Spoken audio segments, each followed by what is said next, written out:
Hello प्यारे बच्चों, स्वागत है आप सभी लोग का हमारे यूट्यूब चैनल केमथट एजुकेशन पर। दोस्तों, आज हम लोग फिर से अगेन नीट के previous year question alcohol phenol ether के बारे में देखने जा रहे हैं, जो कि आपके एग्जाम के ऊपर टॉपिक से बहुत ज़्यादा इंपॉर्टेंट होगा आपके आने वाले एग्जाम्स के लिए। ठीक है, तो आज का सबसे पहला क्वेश्चन दिया गया है एथिलीन ऑक्साइड। इसका पहले फार्मूला भी आना चाहिए ना, तो इसका फार्मूला होता है आपका, यहाँ पर मैं बता रहा हूँ, ये है आपका इसका फार्मूला। एथिलीन ऑक्साइड रिएक्शन करता है ग्रिग्नार्ड रिएजेंट के साथ। तो जब ये ग्रिग्नार्ड रिएजेंट के साथ रिएक्शन करता है तो फिर क्या बनेगा। ठीक है, इस केस में ये आपसे क्वेश्चन पूछा जा रहा है कि जब एथिलीन ऑक्साइड का रिएक्शन होता है ग्रिग्नार्ड रिएजेंट के साथ, हम एक सिंपल सा ग्रिग्नार्ड रिएजेंट लेते हैं जिसका नाम हम रखेंगे मेथाइल मैग्नीशियम ब्रोमाइड। एल्काइल भी ले सकते हैं, लेकिन हम सुविधा के लिए CH3 Mg और Br लेते हैं, जिसका हम ड्राई ईथर के प्रेजेंस में रिएक्शन कराएंगे। तो जब ये रिएक्शन होता है तो हमको यहाँ पर इस मॉलिक्यूल्स के ऊपर जो चार्ज प्रेजेंट है उसके बारे में हमें जानना होगा। तो जैसा कि हम सभी लोग को पता है, यहाँ पर ऑक्सीजन है जिसके पास ऑलरेडी 2 लोन पेयर इलेक्ट्रॉन होगा, लेकिन उससे भी खास बात यह है कि ऑक्सीजन इलेक्ट्रोनेगेटिव है, तो यहाँ पर होगा पार्शियली निगेटिव चार्ज। तो जब इसके ऊपर पार्शियली निगेटिव होगा तो यहाँ पर होगा पार्शियली पॉजिटिव कार्बन के ऊपर, इस कार्बन के ऊपर होगा पार्शियली पॉजिटिव। लेकिन ग्रिग्नार्ड रिएजेंट में यहाँ पर होता है कंप्लीट माइनस और कंप्लीट प्लस चार्ज। ठीक है, इस प्रकार से होता है। यहाँ पर एक्चुअल में आयनिक बॉन्ड होता है, तो यहाँ पर सिंगल बॉन्ड बनाना उतना बेटर नहीं रहता है, तो ये इस प्रकार से रहता है।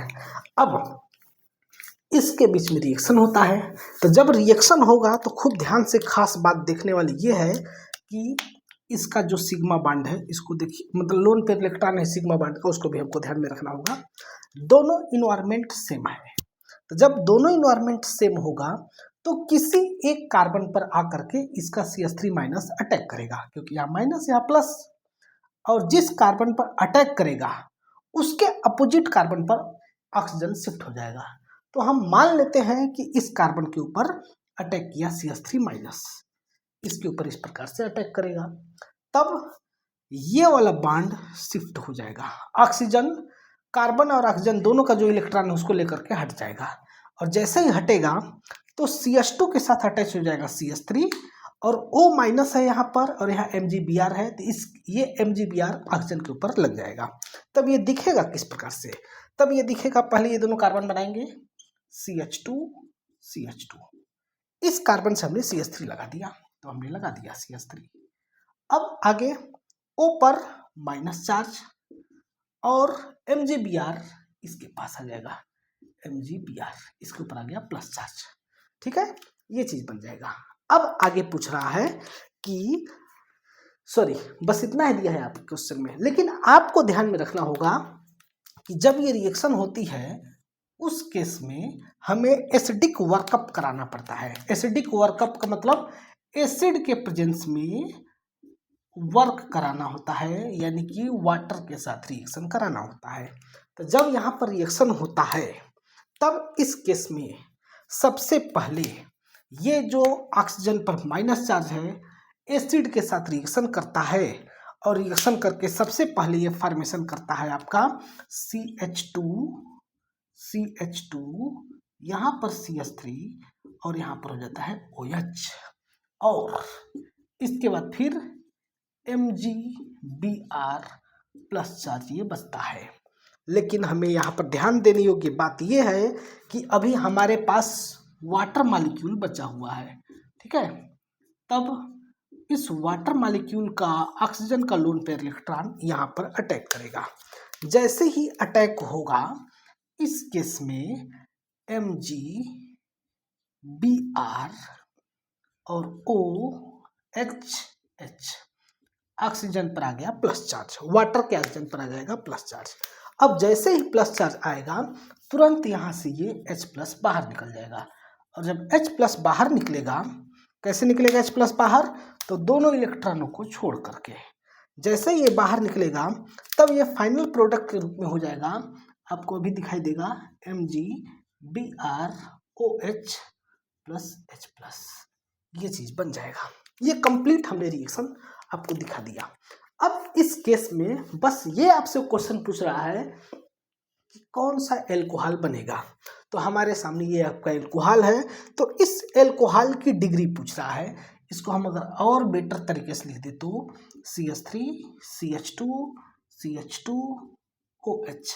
अगर यहाँ पर हमने मिथाइल ग्रुप लिया तब ये बन गया आपका प्रोपेन 1 और जिस कार्बन से ऑक्सीजन लगा है उससे सिर्फ एक ही कार्बन लगा है, यानी कि इस केस में ये आपका 1 डिग्री एल्कोहल है।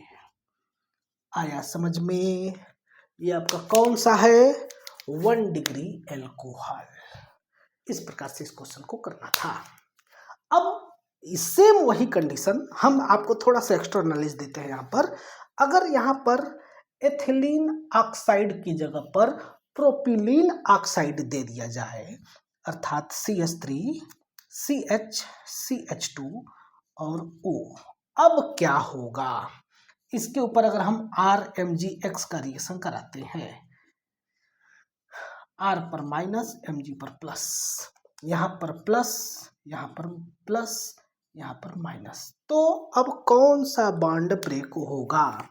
तब अगर आप अच्छे से देखोगे तो यहाँ पर क्या हो रहा है, इलेक्ट्रॉनों को ये CH3 ग्रुप इधर पुश कर रहा है ना। तो जब ये इलेक्ट्रॉनों को इस साइड में पुश कर रहा है तब आपका, जब ये इलेक्ट्रॉनों को इधर के साइड में, यहाँ पर आपका क्या लग रहा है, प्लस आई इफेक्ट लग रहा है। तो जब यहाँ पर ये प्लस आई इफेक्ट लगा रहा है तब क्या इसके पास माइनस चार्ज आएगा? नहीं आएगा, क्योंकि यहाँ पर तो इलेक्ट्रॉनों की डेंसिटी ज़्यादा हो जा रही है ना। तो जब यहाँ पर इलेक्ट्रॉनों की डेंसिटी ज़्यादा हो जा रही है तब जाहिर सी बात है इसके पास इलेक्ट्रॉनों की डेंसिटी कम होगा। तो जब इसके पास इलेक्ट्रॉनों की डेंसिटी कम होगा तब ये R माइनस आएगा इस कार्बन के ऊपर, और जब यहाँ पर आएगा तो जो फाइनल प्रोडक्ट के रूप में होगा यहाँ पर वो बनेगा आपका CH3 CHOH CH2 CH3 बनेगा। मतलब यहाँ पर R कर देंगे हम एल्काइल ग्रुप। ठीक है, इस प्रकार से यहाँ पर रिएक्शन होता है। तो वो चीज़ हम बाद में देखेंगे कि यहाँ पर ऐसा क्यों हो रहा है, क्या इसके पीछे रीजन है, तो ये सब चीज़ें हम लोग बाद में देख लेंगे। ठीक है, इस प्रकार से एक एक्स्ट्रा नॉलेज था। अब अगला क्वेश्चन दिया गया है यहाँ पर, मोस्ट एसिडिक कंपाउंड इज, कौन सा कंपाउंड इसमें से मोस्ट एसिडिक होगा? तब हमें पता है कि एल्कोहल हो या फिनाल हो, अगर उसकी एसिडिटी को चेक करना होता है तो H प्लस कितनी तेजी से निकल रहा है इसके ऊपर डिपेंड करता है कि वह किस प्रकार का एसिड होगा, है ना, चाहे आपका फिनाल हो। तो जैसा कि हम सभी लोग को पता है कि इस केस में आपका सबसे तेजी से जो H प्लस निकलता है वह निकलता है उस मॉलिक्यूल में जिसके अंदर स्टेबिलिटी होता है। तो जो एल्काइल ग्रुप होता है वह स्टेबल नहीं होता है, यानी कि एल्कोक्साइड स्टेबल नहीं होता है। लेकिन अगर हम वही बात करें एरोमेटिक ग्रुप में तो यहाँ पर O माइनस बेंजीन रिंग के अंदर डीलोकलाइजेशन करता है और इस डीलोकलाइजेशन के चलते स्टेबल हो जाता है। ठीक है, अब इस डीलोकलाइजेशन को -I और -M इफेक्ट फेवरेबल कंडीशन दिखाते हैं। अगर -I इफेक्ट है कंपाउंड के अंदर, -M इफेक्ट है तो वो उसके लिए फेवरेबल कंडीशन होता है। तब अगर यहाँ पर हम देखेंगे तो आपका जो कंपाउंड यहाँ पर दिया गया है, कौन सा कंपाउंड, ऑर्थोनाइट्रोफिनॉल, इस केस में -I इफेक्ट मतलब -M इफेक्ट तो नहीं लग रहा है, क्योंकि यहाँ -M इफेक्ट तो लग रहा है लेकिन यहाँ पर हाइड्रोजन बॉन्डिंग भी हो जा रहा है, जिसके चलते कि यहाँ पर देखो -M और -I दोनों इफेक्ट तो लग रहे हैं, लेकिन यहाँ पर एक स्पेशल केस होता है यहाँ पर कि ये आपका हाइड्रोजन बॉन्डिंग भी करता है, और इस हाइड्रोजन बॉन्डिंग के चलते ये जो है कि एसिडिटी इसकी कम होती है। खैर ये बात की बात है, लेकिन फिर भी इन चारों के रिस्पेक्ट में सबसे ज़्यादा एसिडिक कंपाउंड कौन हो जाता है, आपका ऑर्थोनाइट्रोफिनॉल, ये वाला कंपाउंड। ठीक है। ये जो है कंपाउंड आर्थोमेथाइल इस केस में एसिडिटी बहुत कम हो जाएगा, क्योंकि यहाँ पर क्या कर रहा है, ये प्लस आई इफेक्ट लगा रहा है, इसके अंदर कोई भी प्रकार की इफेक्ट नहीं है। यहाँ पर तो आपका ये एल्कोहल ही नहीं है, मतलब यहाँ पर तो आपका एल्काइल एल्कोहल है ना, यानी कि एरोमेटिक एल्कोहल ही नहीं है। हाँ, लेकिन यहाँ पर ये माइनस आई इफेक्ट लगा रहा है, लेकिन इसकी माइनस आई इफेक्ट बिल्कुल नेग्लिजिबल हो जाएगा इन तीनों के कंपेयर में। तब अगर हम इन चारों में अगर एसिडिटी का आर्डर के बारे में बात करें तो हम बता सकते हैं सबसे ज़्यादा एसिडिटी हो जाएगा सी का, क्योंकि यहाँ पर माइनस आई और माइनस एम इफेक्ट लग रहा है। ये अलग बात है कि यहाँ पर एच बॉन्डिंग भी हो रहा है, तो इसके ऊपर भी हमने आपको क्वेश्चंस करा चुके हैं, तो वहाँ पर आप जा करके देख सकते हैं, ठीक है। और इसके बाद फिर हो जाता है आपका बी नंबर, जो कि कोई भी इफेक्ट नहीं है, सिर्फ नॉर्मल तरीके से यहाँ पर जो हमने शो किया है वो दिख रहा है। इसके बाद फिर होता है डी, और लास्ट में होता है आपका ए नंबर। ये हो जाएगा इस केस में एसिडिटी का आर्डर, ठीक है ना। इस प्रकार से हम इन सभी क्वेश्चंस को करते हैं। अब हमें यहाँ पर एक चीज दिए हैं, एक क्वेश्चन मैं आपको दूंगा कि जिस प्रकार से हमने आपको बताया कि जब ये मिथाइल ग्रुप है इस साइड में इलेक्ट्रॉनों को पुश कर रहा है, तब यहाँ पर Cn माइनस लगा होता तो ये इलेक्ट्रॉनों को इधर खींचता। हाँ, तो जब ये मिथाइल ग्रुप इस साइड में जब इलेक्ट्रॉनों को पुश कर रहा है, तब हमने R को यहाँ पर लगाया, क्योंकि यहाँ पर जो है इलेक्ट्रॉन की डेंसिटी ज़्यादा हो जा रही है। सिमिलरली इसी प्रकार से अगर मैं आपसे को एक कंपाउंड दे दूँ C∼N, है ना, और CH2O, ये अब इसके ऊपर अगर हम RMgX का रिएक्शन कराएंगे तो कहाँ पर लगेगा ग्रुप, इसके बारे में आपको एक्सप्लेन करना है और बताना है, ठीक है। तो मिलते हैं अगले नेक्स्ट वीडियो में आप लोग के साथ, ठीक है। तब तक के लिए आप सभी लोग का बहुत बहुत धन्यवाद।